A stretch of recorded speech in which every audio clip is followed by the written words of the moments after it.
Hello friend, it's me Sushma and साथीहरू, आज चाहिँ ह्याप्पी गुड फ्राइडे। आजको दिनमा चाहिँ हामीले मोमो च्यालेन्ज गर्दैछौँ। एन्ड आज चाहिँ मेरो बहिनी आउँदै हुनुहुन्छ माथि घरदेखि, अनि मेरो सानो बहिनी घरमै छ। अनि आज हामी चाहिँ 3 बहिनी भएर मोमो बनाउँदैछौँ। साथीहरू देख्न सक्नुहुन्छ। अनि अब लाग्यो हामी फर्स्टमा चटनी बनाउनतर्फ, एन्ड सेकेन्डमा लाग्यौँ हामी पानी बोइल गर्नेतर्फ। लु साथीहरू, अब चाहिँ हामी रेडी मोमो बनाउनु भनेर रेडी भयौँ। एन्ड 3-4वटा मोमो बनायौँ। यस्तो लुक्स देखेको छ, हेर्नु होला कस्तो देखेको छ लुक्स मोमोको।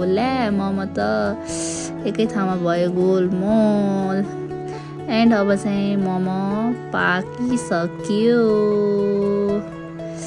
कतिखेर खाम जस्तो भयो साथीहरू, देख्न सक्नुहुन्छ। हामी एक अर्केस मोमोले च्यालेन्ज गर्दैछौँ अब। आहा, अनि कि साथीहरू, हामी त 3 बहिनी मिल्यौँ भने कस्तो कस्तो एउटा नयाँ आइडिया आउँछ हौ सबैको माइन्डमा। एन्ड आज चाहिँ मेरो दिपा बहिनीले, दिदी ल हामी 3 बहिनी भेट भएको बेलामा कति कुरा मात्र गर्नु हौ, आज मोमो च्यालेन्ज गरौँ न, हजुरको हातदेखि मोमो खानु मन छ मलाई भन्यो।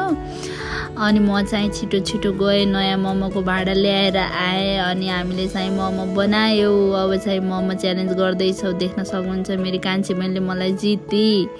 यो चाहिँ फर्स्ट भई, अनि म चाहिँ सेकेन्ड, अनि मेरो दिपा बहिनी चाहिँ थर्ड हुनुभयो। दिपा बहिनी चाहिँ बिस्तारै खानु हुँदो रहेछ भन्ने आज थाहा पाइयो। अब चाहिँ भ्याइयो साथीहरू, थाली त बजाउनु पर्यो भ्याइएपछि।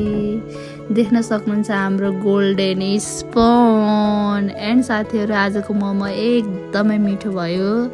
हजुरहरूलाई पनि खानु मन छ भने सुषमा होममा भिजिट गर्नु होला। आजको लागि यति नै, एन्ड बाई।